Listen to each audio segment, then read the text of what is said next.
The Buddha showed us where suffering begins and where happiness begins.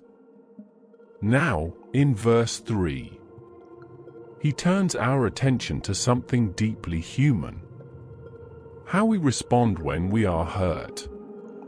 This verse speaks to moments we all know. When someone insults us, harms us, or treats us unfairly, the Buddha asks us to look closely and ask, what happens when we hold on to that pain? What happens when we replay it again and again in the mind? Verse 3 is not about excusing harm. It is about understanding what keeps suffering alive. Akkochimang avadimang ajinimang ahasime ye chatang panayahanti verang tesang sammati. He abused me, he struck me. He defeated me, he robbed me. In those who harbor such thoughts, hatred is not appeased. The Buddha describes a person who thinks, he abused me, he struck me, he defeated me, he robbed me. And then the Buddha makes a clear statement. For those who cling to these thoughts, hatred does not end. This verse is not saying the harm did not happen. The Buddha does not deny injustice or pain. What he is pointing to is something subtler: the mental repetition of the story.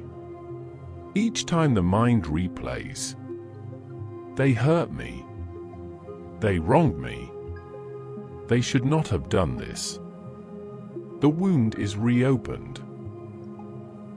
The Buddha teaches that suffering continues, not only because of what was done, but because of how the mind holds on. Let us look at a simple example. Two people experience the same insult.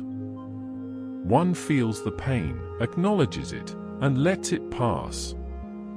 The other carries it for days, weeks, or even years. The event is over, but suffering continues inside. The Buddha is showing us that hatred is not ended by hatred. It is prolonged by it. This verse invites deep honesty. What stories am I replaying? What hurts am I refusing to release? How much of my suffering is happening now, not then? This is not weakness. This is wisdom. Verse 3 applies everywhere. In families, in workplaces, in friendships, even in our relationship with ourselves.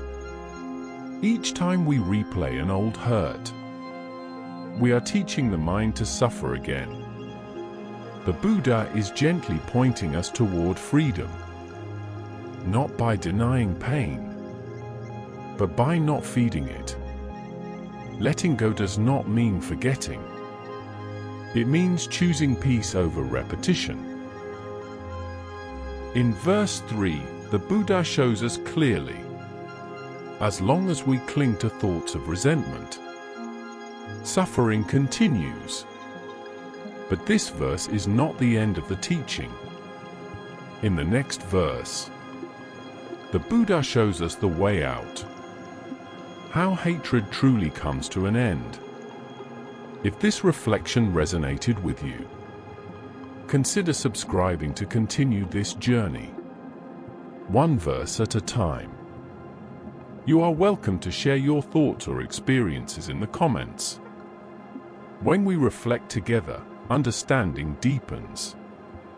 Until next time, may you loosen the grip of old hurts and walk gently onward on the path of the Dhamma.